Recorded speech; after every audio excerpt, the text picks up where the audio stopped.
What is it like to be so young and experience success like that? That's a really good question.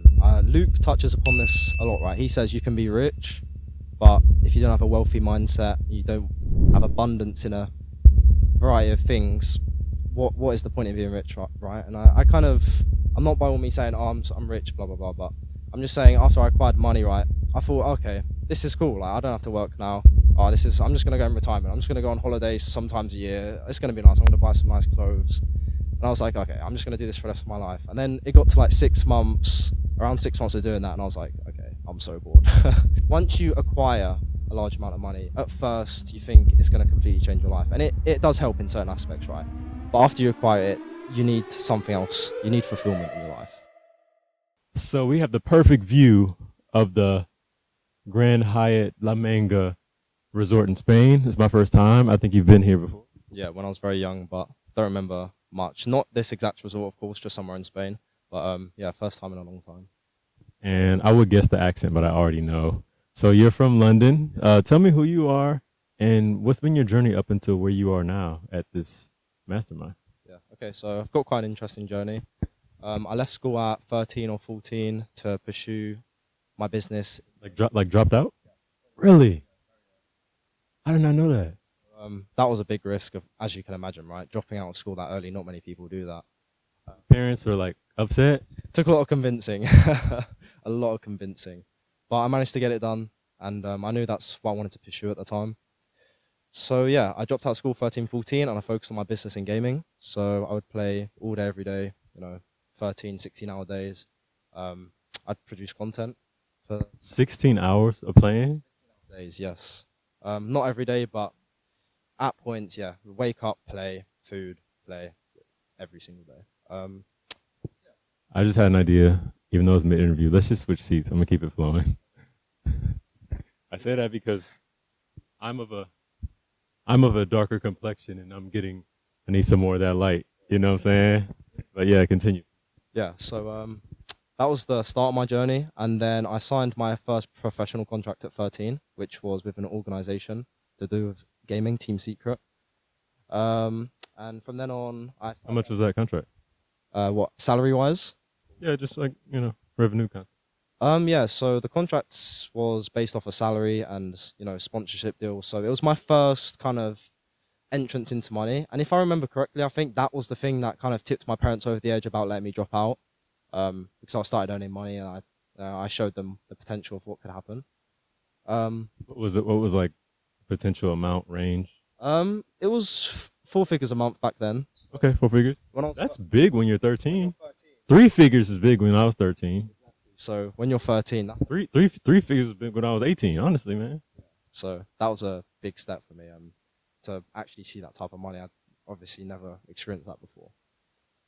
So yeah, I stayed with them for a year or two, continued gaming. You stayed with the contract, the people, the company. For a couple years. Traveled around in Sweden, I played tournaments. New York, I played tournaments. What game is this? Fortnite. So, yeah. And, yeah. I believe that's the biggest gaming on YouTube, Fortnite. Yeah, it was. I don't know if it still is. It is still huge, absolutely huge. I mean, the viewership in Fortnite is crazy still, but back then during COVID times, the viewership was insane. Definitely the most viewed game in the world. So yeah, there was a lot of monetization to be made, a lot of influence to gain. Yeah, it was good. And yeah, that's the initial start. And then the mid journey to the late journey is similar. So just playing the game, traveling around, focusing on competitions, that type of thing. And then for the past 5 months, I've kind of been inactive on YouTube and Twitch because... Well, tell us, people that don't know you, like what you grew to, where you grew to like 50,000 subscribers and stuff like that. Sure. So YouTube, 4.6 million. Whoa, I snatched the mic back so fast. Yeah. 4.6 million. Yeah. With a total of like 425,000 views. Sorry, not 25,000. 425 million views across all the videos. Twitch, 5.3 million, I believe. Instagram, currently at 4.1 million. And Twitter, 2.1 million. So in total, 16 million across those 4 platforms. So quite a large following, right? Yes, that's quite a lot of following. Quite a lot. Yeah, that's the extent it grew to. And like I said, now for the past 5 months, I've really been thinking about what I want to do next because I just haven't been passionate about the game as much. And that's why I'm here for entrepreneurship, learning about the business side of things. And like you may expect, in the past 5 6 years, I've learned quite a lot about business. Right, I grew up in the industry. I know quite a lot about the gaming industry and the business side of things. So I'm just learning some more stuff here from other entrepreneurs in different businesses, taking that advice and information, wisdom, and putting it into my next project. Yeah. The flies here are just they have a different personality. They don't they're just all over you all the time wherever you're at outside. So that's why we're doing this because flies are like, oh, you okay? So man, I it's so inspiring that you did what you did. You built that. What does it feel like to have done that, to have fulfilled that? It's an interesting question, right? Because I feel like once you do something for so long, I feel like a lot of people can relate to this. Maybe you as well. When you do something for so long, right? At the start, it's so exciting and new and like interesting, and then as you get more developed in the field and as you do it over time, you kind of get drawn away a bit, right? And that's what happened to me with gaming. But I think my new passion now in entrepreneurship, right, has kind of reignited my gratitude as well for my fan base. Um, and yeah, it's been interesting. And yeah, What obviously you first do the four figures because people don't know what YouTubers at your level make. Not saying you got to disclose everything, but what kind of money have you been able to generate? Like, are you still making 90 grand a year? You know, okay, so that's an interesting question. I would say during the COVID boom, where the industry was booming, especially the YouTube content. of course, the content creation because everyone was at home, right, watching videos, playing games. So during that time, it was very good. I don't want to say exact figure, but it was high. Nowadays, I still get revenue off my old videos, of course, because sometimes people go back, reminisce, and watch the old videos, right? And I've got quite a lot, like 350 videos. So I still get ads coming in every month. There's a thing called Creator Code. If any Fortnite people are watching, you know what that is. I still get revenue from that as well. But those are the main two things. Of course, sponsors in the past, stuff like that. But yeah, I'd say right now it's not too much about the revenue from the past because it's kind of fading as it goes. It's about building a new revenue stream and yeah, providing value to my viewers. Yeah, and you're 18 and you're, as I would assume, like financially free. You don't have to be like worry about how I pay for college, how do I pay for X, Y, Z. That probably typical 18-year-olds struggle with. They're just getting into the world, getting. I mean, they've had a job sometimes. What is it like to be so young and experience success like that? That's a really good question. Luke touches upon this a lot, right? He says you can be rich, but if you don't have a wealthy mindset, you don't have abundance in a variety of things. What is the point of being rich, right? And I kind of, I'm not by all means saying, oh, I'm rich, blah blah blah, but I'm just saying after I acquired money, right, I thought, okay, this is cool. Like I don't have to work now. Oh, I'm just gonna go in retirement. I'm just gonna go on holidays sometimes a year. It's gonna be nice. I'm gonna buy some nice clothes. And I was like, okay, I'm just gonna do this for the rest of my life. And then it got to like 6 months, around 6 months of doing that, and I was like, okay, I'm so bored. Like no amount of money really can really change the way you view life, I guess. I mean, I wouldn't put it like that actually. I would say once you acquire a large amount of money, at first you think it's going to completely change your life. And it does help in certain aspects, right? But after you acquire it, you need something else. You need fulfillment in your life, right? And that's where I started going gym for the past like year and a half. That kind of filled that void for a bit. And I still love going to the gym, by the way. This keeps my mindset good. But yeah, now I'm looking for the next thing. I think entrepreneurship. This is my first type of event like this, and I love it. Like getting out of my comfort zone, doing interviews, which I haven't done a lot of in the past. Meeting new people, just connecting with people. You know, it's good, and I feel like this is my next step in my journey, and my next growth spurt. So yeah, Beautiful. So I'm gonna let go of the past, and because you're moving on.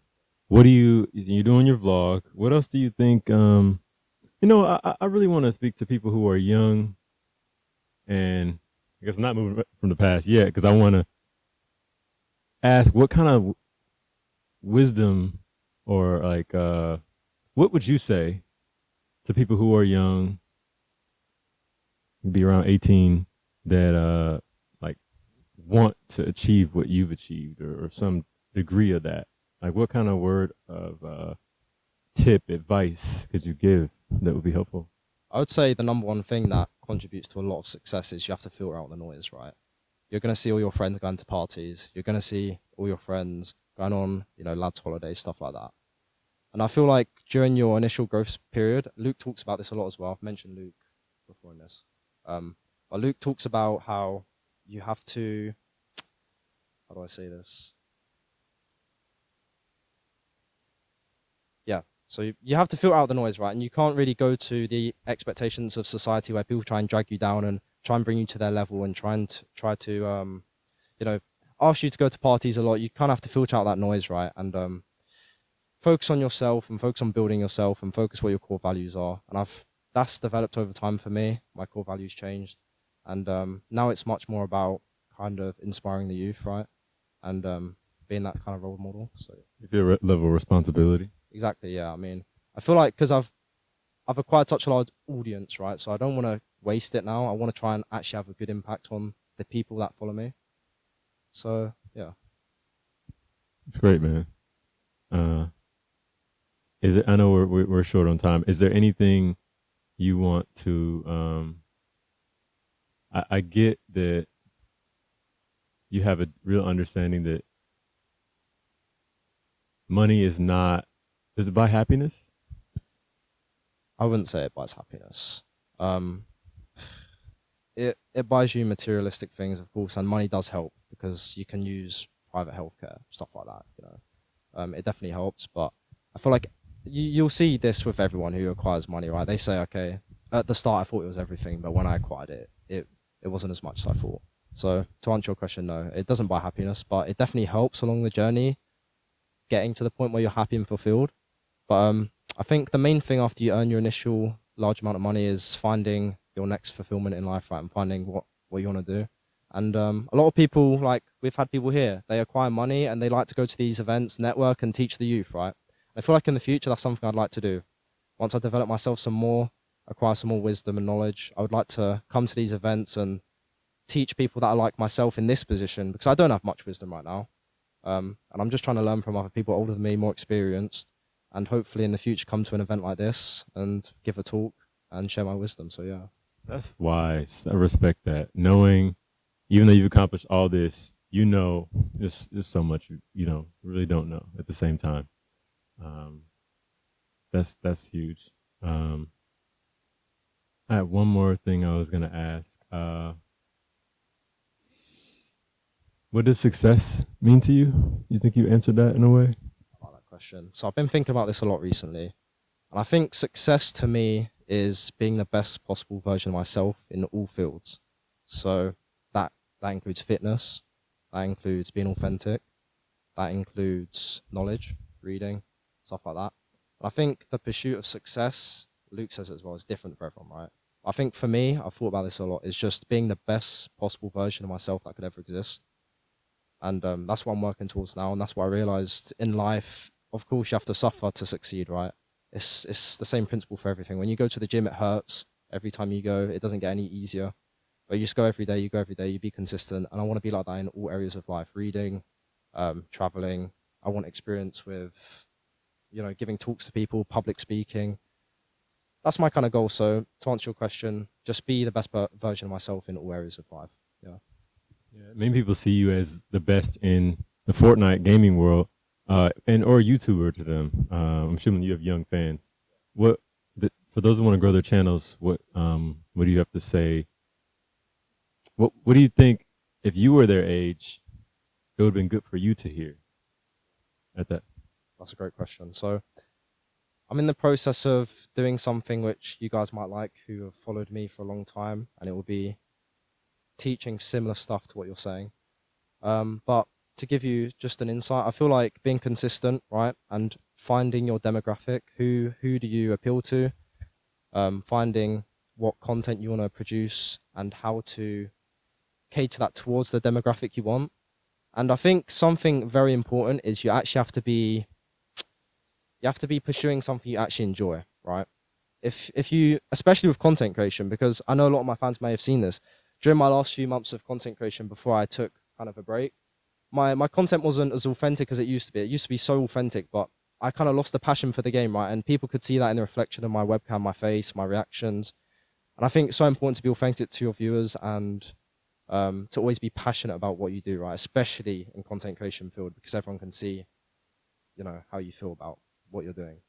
So yeah, I would say be passionate about what you do, be consistent, cater towards your demographic, and have a crystal clear vision on what you actually want to achieve. Do you want to achieve 100,000 subscribers? Do you want to achieve having sponsors come in? Do you want to achieve having a loyal fan base? All of these things, you need to think about these things and think about ways you can implement that will allow you to acquire these things. Well said. Well said. Anything else for you before we wrap? That's it. It was great talking to you, and yeah, I liked it. It was very good. Watch out for the Kyle of the future. He is just getting started. He just became, in America, it's legal, but he's on the rise, man. I'm excited for what you got next. Yeah. All right, bro.